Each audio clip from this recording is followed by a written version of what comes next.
Yeah, yeah. The testament. Without God, nothing that's been made will be made.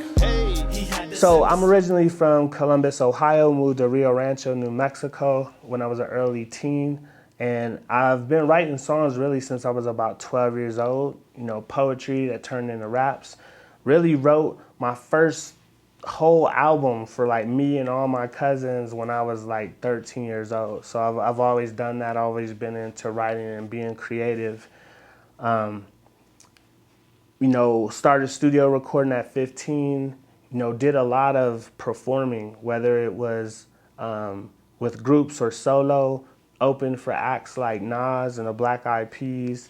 And, you know, so just a lot of experience doing different performances. But again, the gospel music is a whole new realm for me. And it really came about when in 2016 I developed a polyp on my vocal cord, and I was also in a transition where I wasn't sure, you know, what did I wanted to do with my church affiliation and with different things I was going through. And you know, but next thing I know, I was kind of silenced with this polyp.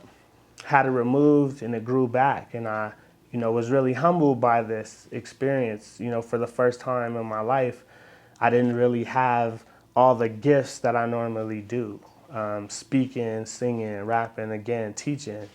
And so when it grew back, you know, I just said, you know, Lord, I don't know what plan you have for me, but if my voice is restored, I know what I'm going to do, and that's I'm going to use it to uplift the kingdom of God. And so I got back in the church, started singing in the choir, started directing the choir again, and then the pandemic hit. And all of a sudden, you know, we didn't know how streaming and licensing and all those things worked as far as the live performances at church, but we had to make a transition. And so the quick solution at that time in my mind was I'll just make some original music. And so I made a couple of tracks that the church was able to use to introduce in the outro for our Sunday services that went to the virtual environment due to the pandemic.